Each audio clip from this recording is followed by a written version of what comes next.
People keep dying around Erica Kirk and they die in public shootings. One example is, of course, on July 20th, a gunman opened fire during a midnight screening of The Dark Knight Rises at a movie theater, killing 12 people and injuring dozens more. One of the victims was 24-year-old Jessica Gowie, who, as I've already mentioned, was Erica Kirk's friend. You and I received. So, back in 2012, you guys may or may not recall, but we will now that I say it, there was this mass shooting that happened in a movie theater where a guy, we were told, the public were told, kind of similar to the Charlie Kirk assassination. Some guy walks in tactical gear, but this was like, he was like throwing smoke grenades. I mean, looks in retrospect pretty military. And then they pull out this guy and they're like, hey, this movie was coming out. Here he is, it's this guy. He did the whole thing.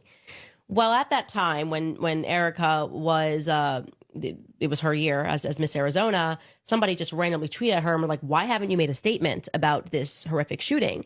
And Erica replies, and this is what she said. We can show this. And now it says, just so you guys are clear, it says Candace Knavel because she now runs that feed.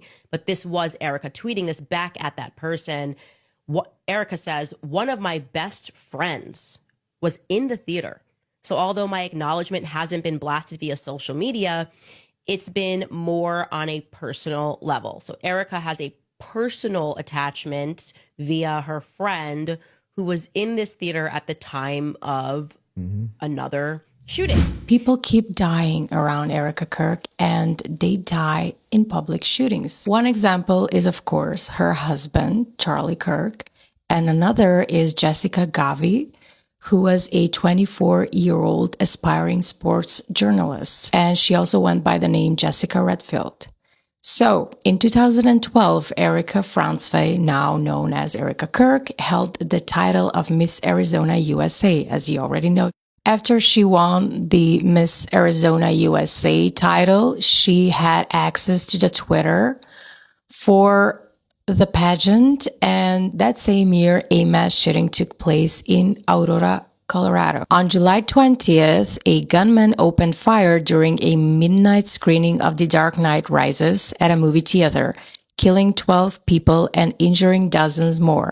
One of the victims was 24-year-old Jessica Gowie, who, as I've already mentioned, was Erica Kirk's friend. She was a sports journalist. Her and Erica moved in similar media and social circles in Arizona in the early 2010. At the time, Erica was Miss Arizona USA, while Jessica was working towards a career in sports journalism. Their friendship was later confirmed publicly, although there are no detailed records examining how or when they first met. Following the Aurora shooting, Erica publicly shared that she personally knew one of the victims. She revealed this after a fan expressed disappointment that she has not made a statement about the tragedy, at which point she shared that her friend was among those killed. But here is the weird part. 1 month before the Aurora attack, Jessica Gowie had also been present at another shooting incident. On June 2nd, 2012, she was at the Eaton Center shopping mall in Toronto, Canada, when a gunman opened fire inside the food court, killing 2 people and injuring several others. Jessica left the mall shortly before the shooting began.